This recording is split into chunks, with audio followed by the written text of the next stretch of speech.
Hold on, I'm gonna do something real quick. I'm gonna stand right here. Everybody, you can get your photos or videos, and then after that, we're gonna put the phones down. So I'll give you guys like 5 seconds.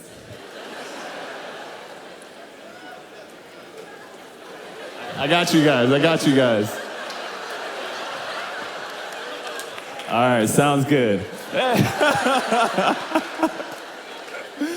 All right, and then we'll drop the phones because everything I have to share today, it comes from my heart.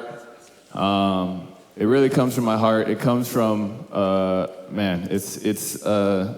feel like after I give this sharing, because this is not the first time I've done it this summer, but I really feel like this year, after I share, I really feel like I took a chunk out of my heart and I gave it to the world because I shared a lot of, very personal stuff, and it all kind of came together at the end of this year. So I'll dive right into it. Jin did it in 2 minutes. I'm going to try to do it in 30 minutes. I'm going to try to keep it concise, but there's a lot of weight to some of the stuff I'm sharing. And so I'm going to start off with last year, Brooklyn Nets, first game of the season.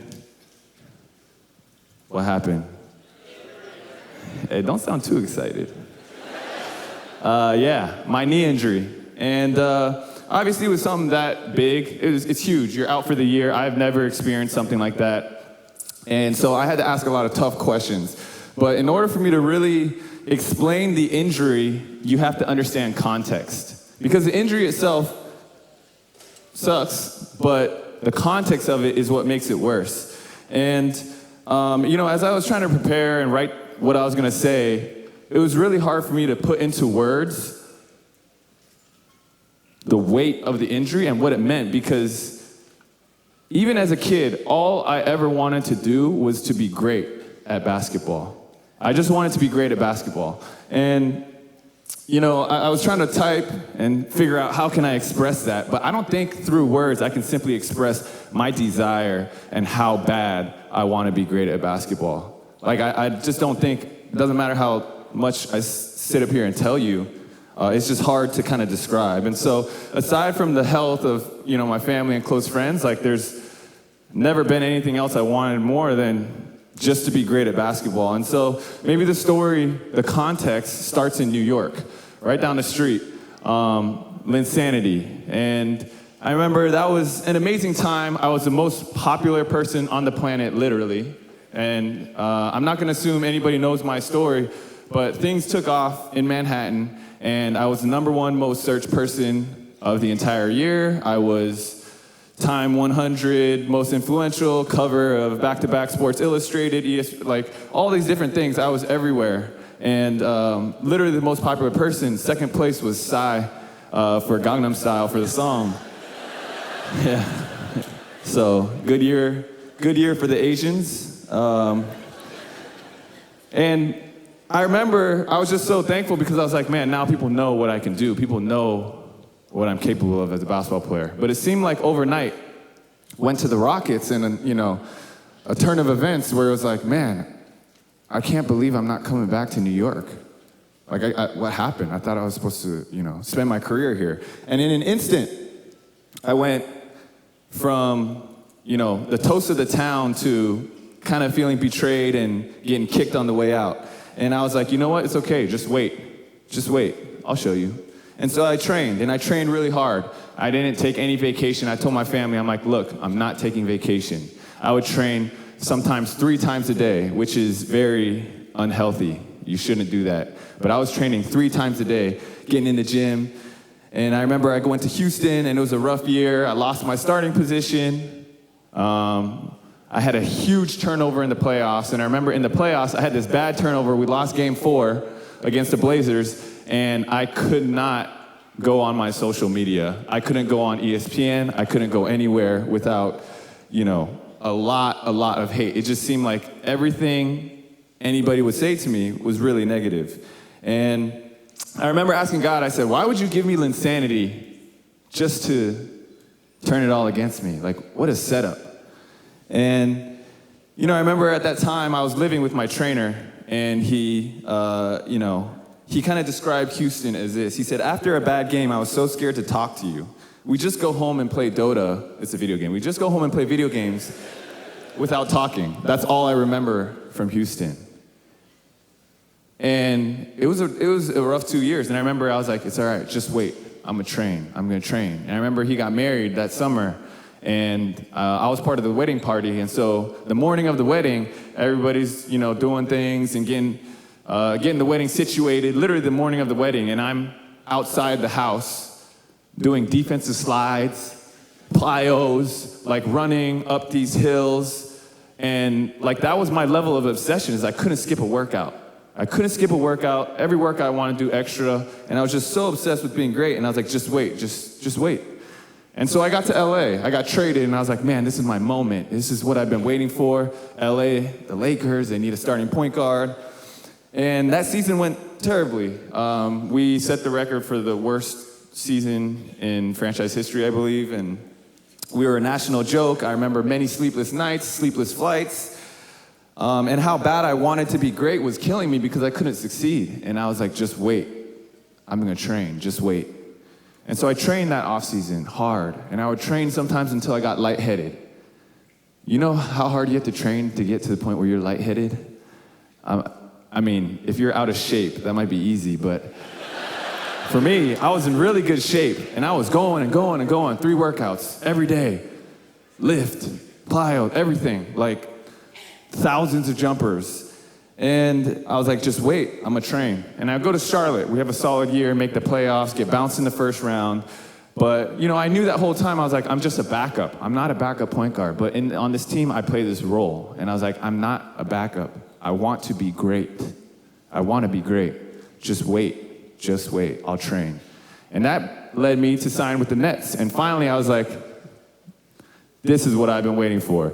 Starting point guard, a system that matches me, a coach that really likes me that I've worked with in the past, and I've trained for years, and I'm at a point where I can really take over. And I'm right down the street from where everything started. And I was like, all you fools, I can say that in church, right? Fools? Yeah, that's cool. All you fools who, said I was overpaid, who said I was overrated, who said all these things about me, I'm gonna make you eat your words. And I just felt really, I just felt like I was really underappreciated. And I remember that year, I had 3 straight hamstring injuries. I missed over 50 games, and we didn't do well. And I remember just feeling so empty. And I remember thinking to myself, I've waited 5 years since Linsanity for me to just have the right opportunity and to be healthy and to show everybody what I can do. And 5 years may not seem that long to you guys, but the average NBA career is 4.5 years. So it's almost like dog years for us because we can only work and play for, on average, it's 4.5 years, but a great career, a long career is 10, 15 years, and then we're done. So 5 years is a significant portion of time. Like the average job, you can work from 20-something to 60. We don't have that opportunity. So 5 years is really a big deal. And I was like, God, how long do I have to wait? And I was like, it's all right, just wait, I'm gonna train. And so I trained again, 6 months, got myself top shape, working on all my weaknesses. And that brings me to the first game of last season. We're in Indiana playing against the Pacers. Go up for a layup. You guys know I jump really high, so I was up there. And I came down, that was a joke, guys, I don't jump that high. And I come down on my right knee, pop, my knee right here, patella tendon snaps. And I remember I landed, and I was like, what? And I tried to do, I have my leg like this, and I tried to straighten it, and I can't. Like, it's just like dangling. Like, I couldn't control my leg because the tendon was snapped. And so to straighten my leg, I had to literally take my hands and force my leg to be straight. And I remember the whole thing was hot. Like, it was just felt like, I don't know, it just felt like the whole thing was on fire, and I couldn't lift my leg up. So I knew right there, if you guys watch a replay, I'm like this. And it's like, I was like, I know this is really, really, really bad. And so we fly back to Brooklyn, and we land, And when you fly, there's all the pressure and the elevation, and when we land, my knee is literally like 3 to 4 times bigger than my other knee. It's so big that I had a compression sleeve. I could not put the sleeve on. I couldn't get it on my leg because my knee was so big. And I remember right then and there, I knew this was a bad injury, and I just started breaking down, and I started crying. And the team started to exit the plane to give me some space. And my head coach came up to me. He was trying to comfort me. He tried to give me a hug, and, But I remember I had to take that car ride back from Newark and I was living 5 minutes from here in Gowanus. And it was a 45-minute drive. And I was crying, and I was like thinking to myself, this injury, of course, but the context of the injury, how long I've waited, what this moment meant to me, how hard I've trained, how many times I've trained and put my heart into this thing, and I've seen dream after dream, time after time, dashed, broken dream after broken dream after broken dream. Jin talked a lot about it. He talked about being at great highs. He talked about being at great lows. And I remember thinking to myself, if I think about my career, highs and lows, yes, but I would say 90 to 95% of my career has been lows. And that may be surprising to you guys, because you guys are like, oh, you're in the NBA, and blah, blah, blah, same thing. You're a pioneer, you blaze a trail. But for me, I know I'm more than what I've done. I know I can do more. And so for me, the way I see it, quite honestly, I'm not proud. I'm not proud of my career. I wouldn't want my career. Honestly, it's like, hey, if my career ended today, I wouldn't be like, oh, kids, check this out. This is who I was. This is what I did. I would know deep down inside, I could have done much more. And so when I think about my career, and I think about all the things that didn't happen, I'm like, man, it really is about 90 to 95% have been lows, tough situations, tough years, tough seasons. And then here's a couple huge spikes, making it to the NBA. Linsanity, a few big games, a few big playoff games. But most of it has been tough. And in the middle of that, I experienced a year-long injury, the worst injury that I've ever experienced in the middle of my prime. And for context, your NBA prime is ages 27 to 29. Those are the best years for everybody's career for the most part. And I saw age 28 and 29 gone because of injury. And so, again, to go back to just how bad I wanted, that car ride back, man, I was hurting. And I was crying to God, and I was saying, why? Why me? Why does something always have to happen? Am I going to be mediocre my entire career? Will I ever achieve that greatness? God, why can't you just bless me? One time, why can't you just bless me? Why can't I just stay healthy, play well? And there's a lot of anger. Why can't you just honor my hard work? 2 times in a row, I've worked 6 months straight, and then I get hurt, and I miss 50-something games in one season, and I miss 81 games in the other. But it's not because I didn't work hard. It's not because I didn't do the right things. I was eating right. I was sleeping right. I was not, out and about and not, living a life that's not taking care of my body. I was doing all the right things. I was training. I was looking at the stats. I was watching film. I was in the gym more than other people. Why can't you just honor my hard work? Why does everything have to be so hard? And as I was on that car ride back, and I was getting closer and closer to my apartment in Brooklyn, and I was praying and I was crying out to God, I started to realize, man, there's a peace coming about me, and I'm starting to trust God. And by the time I pulled up to the driveway, actually, the apartment doesn't have a driveway. Whatever. As we pulled up, I was like, God, if this is a route you want me to take, I'll keep going faithfully. I will. If this is a route you want me to take, I'll keep going faithfully. And I went upstairs. My whole family was waiting for me. My trainer was there as well. My parents had flown in town because they wanted to watch our home opener. We were going to play in Brooklyn 2 days later for our home opener. And so they had already come in town. I gave everybody a hug, and then we played Dota, played video games. And I promise, if you were in that room, you would not have known something had happened. You would not have known I was injured. And that's a stark contrast from what my trainer said about me when I was in Houston, where after every bad game, he couldn't even talk to me. He didn't know what to say. He was nervous. I was so distraught after every single bad game. But now, after a year-long injury in the middle of my prime, after waiting for 5 years, I'm able to shake it off and live with joy. And so, if I could summarize everything, it would be this. It's with God. If you have a relationship with God, your greatest obstacle won't be able to stop you from living a life of joy. And that's real. Because only when you go through something, when you go through highs, it's just talk. When you go through lows, that's when the real stuff comes out. That's when you really experience what matters, what doesn't matter. And I can honestly say, man, with a relationship with God, it can change your life. You can live with joy, and you don't have to be afraid of the worst circumstances. And just like you guys, my story's still being written. We don't know how it'll end. I'm not coming before you saying, look, there's a perfect bow to tie on to the end of this story, and there's a happy ending. I just got traded to Atlanta.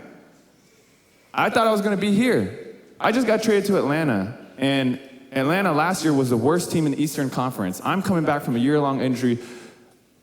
It's tough. Like, that hurt, you know? That hurt me to get traded, and it's like, I still don't know where this story is going. I don't know how it's gonna end. The only thing I know is that today, this past year, as I was rehabbing from this injury, after I got traded, after all this stuff happened, after years and years of broken dreams, I am still extremely joyful today, and I am actually more joyful today than I am in the middle of Linsanity when I was in my highs.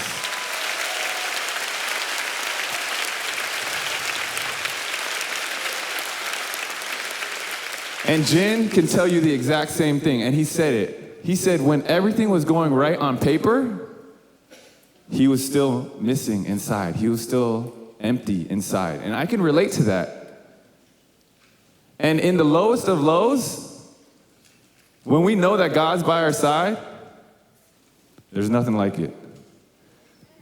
And, you know, Pastor Jim is going to talk a little bit more about what that means, because I'm talking about a relationship with God. I'm talking about God, and you may think it's just conceptual or vague. So Pastor Jim will dive a little bit more into it. But the things that really stick out to me are two things. Number one, a relationship with God means to me I am fully loved. And there are times after a really bad game, and my family's waiting for me, and all I need is a hug or something. Like my mom might come up and just give me a hug and say, I love you. And in those moments, I'm like, man, I'm loved. I didn't play well. I ruined the game. I lost the game, but I'm loved. And that's how I feel times much, much more in God, because his love is that perfect. And Jin rapped about it. Pastor Jin will talk more about it. But the sacrifice and the love that God's given me makes me feel so secure in that love, so that even when I go through these injuries, even if I never amount to what I think I can become, even if the world is saying, you're overrated, you're this, you're that, like, I'm still loved. It's not a performance-oriented type of love. And number two, he always has a perfect plan. That doesn't mean it's the plan that you want to see, but he has a perfect plan. I'm going to tell you a story. When I was in Linsanity, in the middle of Linsanity, everyone's like, oh man, great, perseverance, blah, blah, blah, blah, blah. Like, what a great story. They don't talk enough about what I had to go through to get there. 6 weeks before Linsanity, I was in Houston. They brought me there. I had just gotten cut from the Warriors. Then Houston picks me up. They bring me there, 5 point guards. I'm like, why am I here? Every team can only have 3. It's clear that I'm not going to make the team because the other ones are all guaranteed. So I take everything out of my locker. I take my shoes. I take my jersey. I walk out the locker room. I call my agent. I say, hey, tell him I'm done.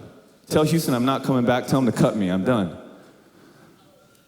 And so he's talking to me. He spent a couple hours with me on the phone, getting me to relax. And then that night, we had night practice as well, and I had to bring all my shoes and jerseys and stuff back to the locker room, and it's embarrassing. But he didn't let me give up.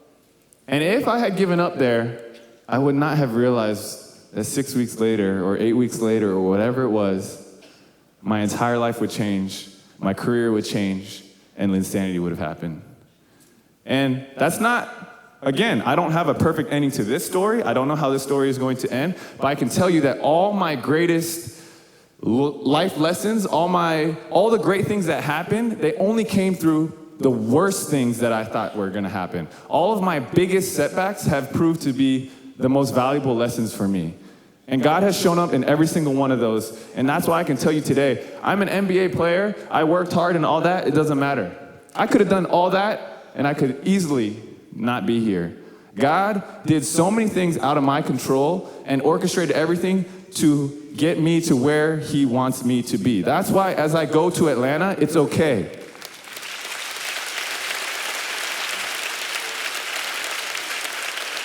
Because I know I'll be in Atlanta and God will be too. So I'm good. And so I'm talking about, basically up until this point, I've talked about how much I want to be great and all this stuff. And I talked about how a relationship with God gives me a chance to live with joy through my whole life. And what I really want to break that down to is a relationship with God gives you joy, but that looks like it manifests itself in two ways. One is rest, and the other is overflow. So if there's anything you remember from today, all I'm trying to say is a relationship with God will give you rest, and it will give you overflow. And so I'm going to start with rest. I always feel like I live in a glass case. And let's say I'm here. I'm in a glass case. And all those times where I was in Houston, I was in, LA, I was getting injured in Brooklyn, all those times, I think I can get there, but I can't. Whether it's whatever obstacles are coming up, but I know I can be that player, but I can't get there. I'm stuck in this glass case. But everybody else around me is just happily walking by. And they're going about their life, they're getting better, they're playing better, they're everything. And the worst part about it is, it's a glass case, so everybody can look inside. And so the world is looking inside and looking at me, and realizing I'm not going anywhere. If anything, I'm going backwards. And after a while, it's like people start to turn into that glass case, and they're pointing, and they're laughing, and they're mocking, and they're saying things. And that's honestly how I would describe the majority of my career is man, I'm stuck in this glass case. Let me get out. I need to get over there. I can be that. I can go over there. But the reason why I talk about rest is because even in that glass case, I used to be like that, going crazy. And now I'm just I trust God. And I can be thankful for wherever he puts me. And I can be grateful today, where I am, even though I'm not at the destination that I want to be, but if I can learn to be grateful here where I am today, maybe the destination isn't all that important anymore. And on top of that, if you aren't grateful where you are today, I can promise you, when you get to where you think you want to get to and where you think it will make you happy, you won't. You will still be empty. And that's what Jin's talking about, and that's what I'm talking about. Is when you do get to that place without God, you'll still realize it's empty. And so a relationship with God gives you rest. And a restful heart is defined by joy and peace. The flip side of that is fear, worry, stress, those things. And so as I'm coming back from this injury, everyone's asking me, hey, are you afraid of re-injuring your knee? Are you afraid that you'll never be the same? Are you afraid that you missed the prime of your career? They're asking me all these questions, and there's so many reasons to fear. But I can tell you the one thing, man, as I'm going back in, I'm coming in with so much boldness because my heart is at rest. And, they always talk about in the NBA or in basketball, in sports in general, when a team builds a lead, let's say it's the fourth quarter and we're up 10 points or we're up 15 points, the bad teams, what do? They play to protect their lead. And they're like, oh man, we're up 10. Don't give it up, don't give it up. And they start to play passive and timid. The great teams, what do? They play to win. They say, we're at 10, we want 15. We're at 15, we want a 20-point lead. They're not afraid of losing the lead, they're playing to win. And so when your heart is at rest, you're able to play to win versus playing not to lose. When you're playing not to lose, you're playing out of fear. You have fear that you will lose that lead. You have fear that you will lose your child's respect. You have fear that you will not become what your parents want you to become. You live in fear, worry, and stress. When you have a relationship with God, you live with tremendous joy, and because you are joyful, you are playing to win. And that's the difference. As I come back from this injury,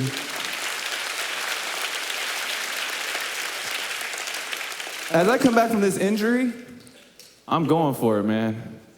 If I get hurt again, so be it. But I'm not gonna go in there and pretend and be like, oh man, every time, like, oh, am I gonna get hurt? Like, that's not joyful. I'm living out of fear. And so, that's something that I would challenge you guys with is when you get a relationship with God, you're going to start to live with tremendous joy.